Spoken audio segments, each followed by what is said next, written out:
Hi everybody, welcome to week 11 in rural health, researching in rural areas part 2.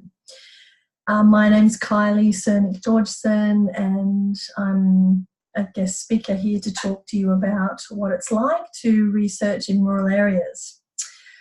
I have got some slides that I'll go through with you shortly. I guess one good thing for you guys to know, if you haven't seen the previous video about my research, is it has been in the area of, predominantly in the area of rural health, and what my research has consisted of so far is interviewing older people living in rural areas in relation to how retirement has affected them, and if it has affected them or if it hasn't affected them, and then also looking at their mental well-being, physical well-being, and how that affected them if there were any suicidal behaviours in relation to that retirement pathway. So when we talk about suicidal behaviours, we talk about suicidal ideation, we talk about acts of suicide. So I've also talked to people who have lost a family member to suicide, so from completed suicides, and then also people who have attempted suicide or people who have lived experience of suicide, so those people that have lost a loved one. So let me share my screen with you, because today we're going to talk about the idea of researching with people who are older. That's going to be our main focus. People who are older, but also people who have a disability. So just let me pull it up for you. Okay, so let's have a look at this screen here. When we look at researching in rural areas, predominantly we're going to be, as I said today, we're going to be having a look at older people and people who are living with a disability. So we're going to also focus on the following things, but these are actually the main topics that we wanted you guys to then put up on the discussion board. So I'm going to give you some ideas and some suggestions, and then we'd like you to actually answer these questions. Thinking about sort of any other suggestions that you certainly may have, which I'm sure will be absolutely fabulous. So why is it important to conduct research in rural areas? We'll have a talk about that. As I said, the focus is on older people and people living with a disability. We'll talk about some methods used to recruit people in rural communities, some key challenges that there are, why are they challenging, what are some of the solutions, and I'll give you some examples as well. So if we break this down, I know you guys are studying rural health, but it's important for me to sort of establish some groundwork around that, to make sure that if this is your first unit, for example, that we sort of embed this knowledge into you. So basically we know people living in rural areas have shorter lives. When we're talking, not just talking about non-Aboriginal Australians, we're also talking about Aboriginal and Torres Strait Islanders as well. We know that there are higher levels of disease, poorer access to health services, less amounts of health services, doctors that have been trained predominantly from other countries. There are poor health outcomes due to lots of different issues relating to lack of education, levels of health literacy, lower income, access to health services. So why is it important to conduct research in rural areas? We know that the 3 in 4 people living in outer rural and remote areas do not get enough exercise. 1.7 times higher rate of suicide in remote and very remote areas compared to major cities. Unfortunately, there's 2 times higher the amount of suicide rates in older rural Australians, particularly over 80, compared to people living in urban areas. And more than 2 in 3 people living in outer regional and remote are either overweight or obese. So that's a 69%. So, and 1 in 5 of those people are smoking each day.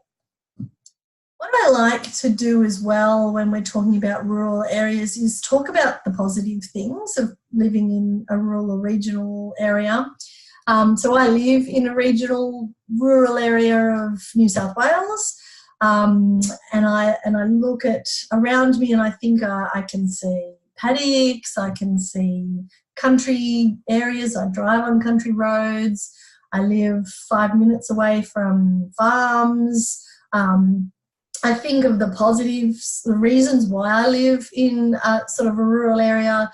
For me, it's looking at my family, security for the family, for children where they live in areas where there's low levels of violence, low levels of crime. I look at the schools, the education systems. I don't live in a remote part of Australia, so I do have good access to health. If I need to go to the city, it's an hour, sometimes 2 hours drive to get to the city, but you've got to pick your times. If I wanted to go to a specialist, it could be an hour's drive. So there's, definite sort of benefits to that, as long as you don't mind driving too much. The photograph here shows a child, what we call Santa Clauses. I'm not sure what you guys call these flowers, but our family calls these Santa Clauses.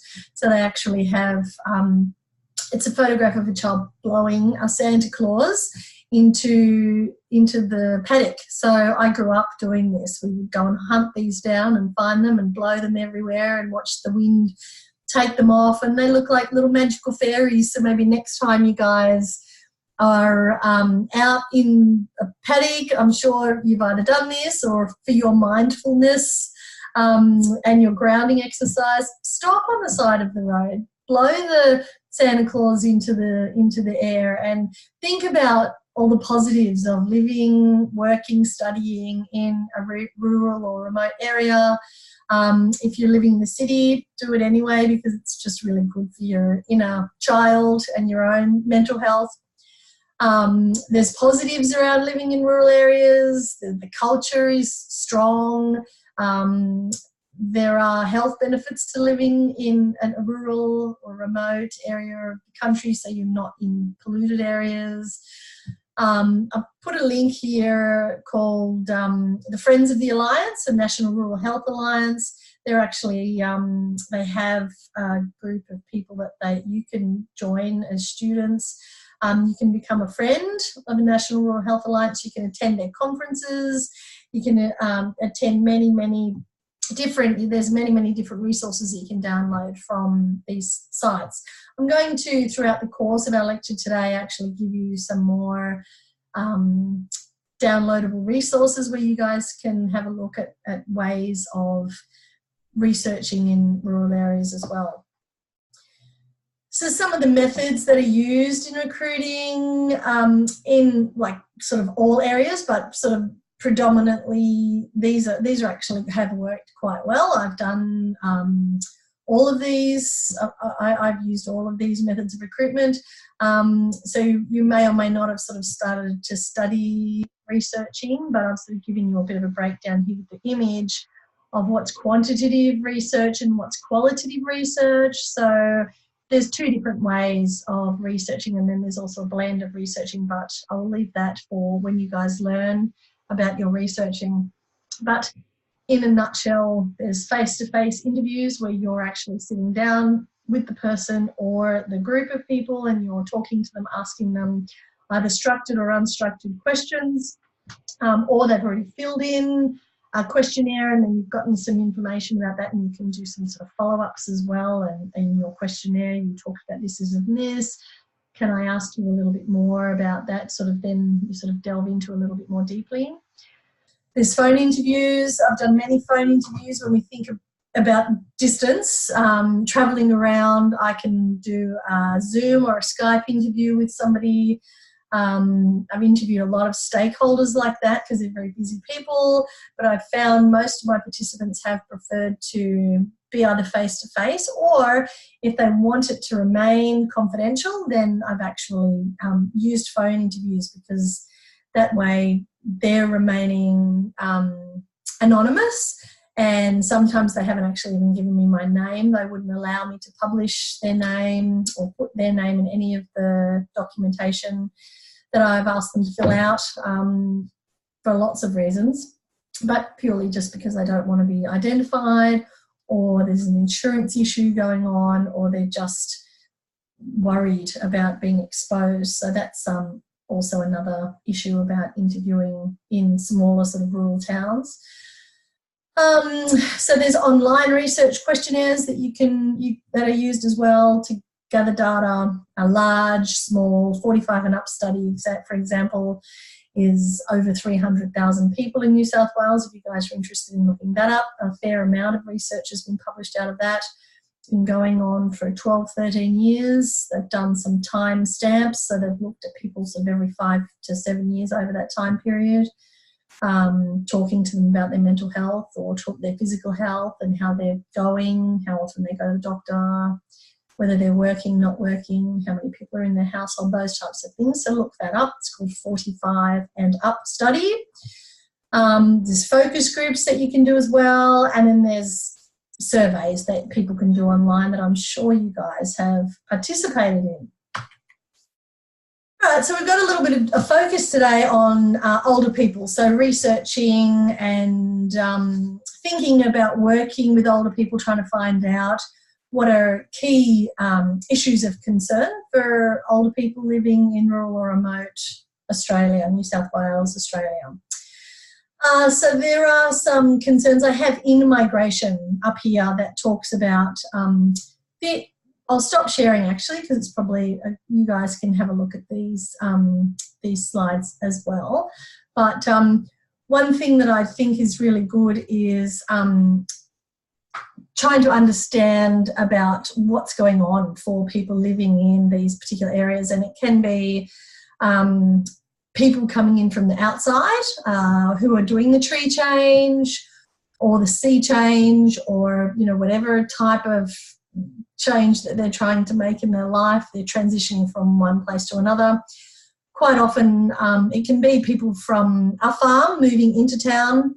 There's a bit of a friction going on there with people who are townsfolk. The people I've interviewed have talked about that quite a lot, and that impacting them and how they feel. So if they've lived on a farm all their life, then they have had to sell their family farm and then move into town to a smaller farm. I've heard phrases like, the only benefits of living in town is that you've got, I have to wheel your garbage bin out to the driveway, and you can buy the paper. Like it's two things that they thought were probably beneficial.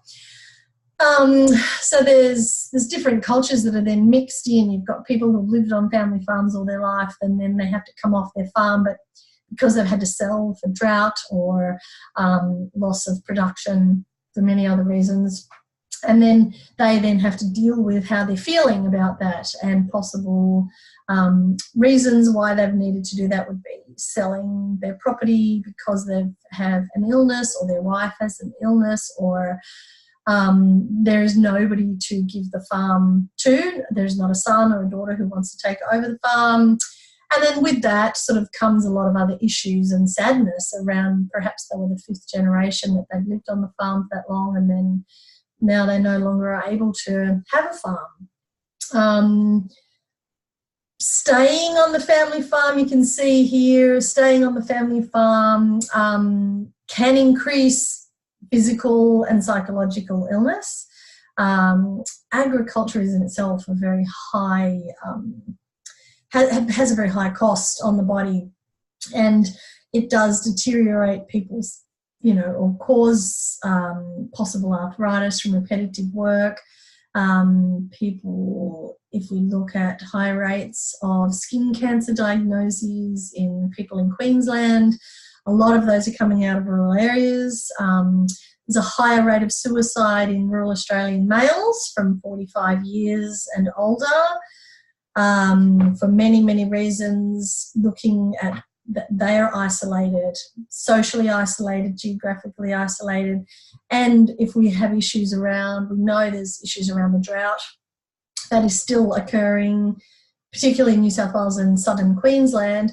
The farmers are actually more isolated because they are staying on their farm. They haven't got time to actually go and socialise because they're spending more time hard feeding their animals. So that in itself is causing them to be more lonely, causing them to be more socially isolated, unable to talk about themselves, not being able to go and visit a doctor, GP, to talk about how they're feeling. There's an increase of chronic illness due to stress-related conditions, high level of physical illness, as I said, and they actually want to stay living in rural areas. So that in itself is, there's certain positives and negatives around that also. The key challenges for people, older people living in rural areas in relation to research is pure fact that there's large distances between people's homes, and you as a researcher would need to try to get through those boundaries. You will not have access to their addresses, so you will need to get to through community stakeholders, and then those community stakeholders will actually hopefully give out your research information to people who they come in contact with. You've got agriculture, as I said, the industry itself is difficult because a lot of people are staying on the farm and they are using up a lot of the hours in their day. They're very busy. There's issues with trying to get crops in on time, or feeding animals, or getting them to the stockyards, or making sure that they get there when the vet's there, and there's so many things going on. A multitude of tasks that need to be done during the day. So they're very busy humans, and they're sort of like, well, I don't know when I'll have time, and then there's the weather, and then there's so many things that you could think about in relation to the actual industry. There could be past histories in relation to research. You may have had people coming in to do research in the past and they've not treated them well, or they've not come to their house for a cup of tea when they've been invited. I've had comments like, oh, when the ministers have come and they've asked us to talk to them, we just wanted them to meet us for a cup of tea, but they didn't come out of their hotel room, or they came the night before and they sort of saw us for like breakfast, coffee, and then they left town by 10 o'clock. So there's also questions around, why are they here? What do they want from us? Which I'll sort of talk a little bit further about in the lecture. People are concerned about confidentiality, being quite small townships. Other reasons why they also don't go to the local GP if they've got a problem, or if they go to the hospital, that half of the waiting room is filled with people that they know.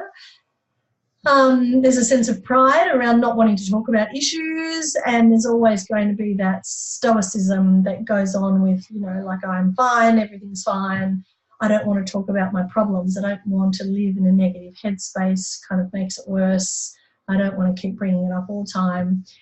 And then just in general, sort of that culture of making sure you just get everything sorted and organised, and you're a farmer, you can just keep doing it because that's the way you've always done it. So the question around that is, why are these issues challenging? It's challenging for us as researchers to try to get through all of that, for those people to trust us, for those people to see that our researcher, like myself, is genuinely interested in the answers that they will give, and I don't necessarily have a prescribed script that I want them to respond to. I actually want to hear what their ideas are, what their thoughts are, what they think could be helpful for people. And so that's sort of quite a big key thing there, is around pride and past history of what's happening for people. So when we have a look at, you know, other things that we've got to think about, those are probably the key things there, is what's happened in the past and what the researchers, their behaviour, the way that they are actually connecting to other people. So what we can do now is focusing on people with a disability, but what I'll do is actually I'll stop this particular video now, and then the next one will focus on researching for people with a disability, so I can actually split the two together. So I will pause this and I'll come back to you in the next video.